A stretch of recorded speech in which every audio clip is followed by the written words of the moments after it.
My name is Gary Rafaloski. I've been working with Aerial Port, and we began Aerial Port in the summer of 1977.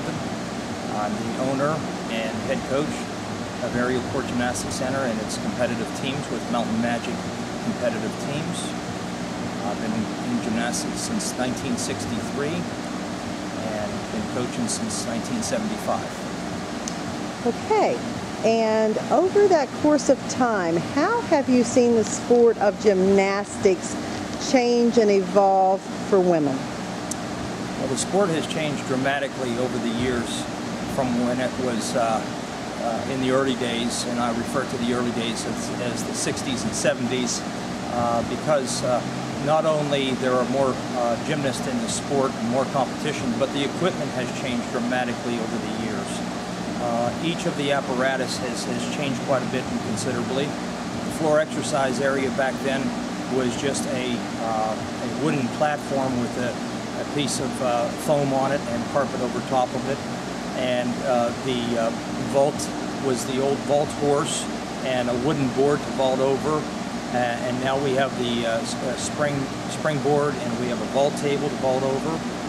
The uneven bars were close together, and they were big bars, oval shaped, and now that they're much smaller shaped and the kids can get their hands around them and can hold on to the bars a lot better now, and the bars are much wider, so the kids can freely swing between the bars a lot better now than what they used to. And the balance beam also used to be a wooden balance beam back in the early days, and now it is more of it's a padded balance beam. And it's also a spring-loaded balance beam, so it's a little bit more forgiving surface when the gymnasts tumble on it and work their dance elements on it. Because of the change in all the apparatus, the sport has changed tremendously. That change of equipment has enabled and enhanced the sport to be able to move in a direction which, 20 years ago we never saw it going in this direction. It's so much better and more higher level risk of skills now than what it was 20 years ago. The sport also has the United States Gymnastics Association has really grown over the years, and has fed the systems, the age group systems as well as the collegiate systems. So college gymnastics has improved a whole lot.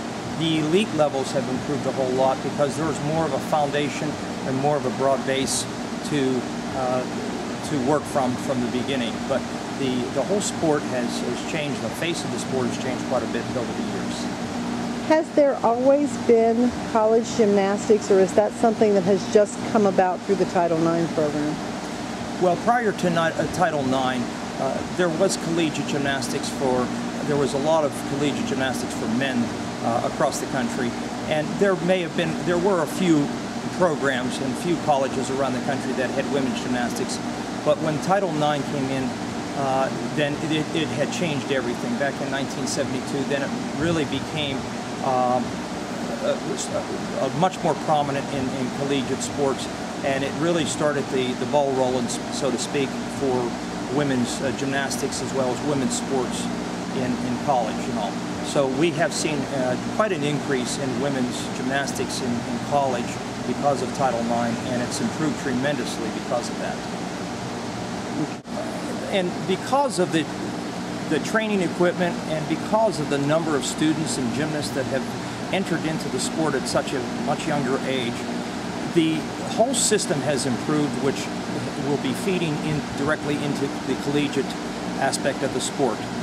The training equipment, the coaches' training, and the procedures as far as the training has increased so much over the years that the gymnasts have gotten so much better that they have now entered college much more prepared to compete collegiately on that level now than what they did many years ago.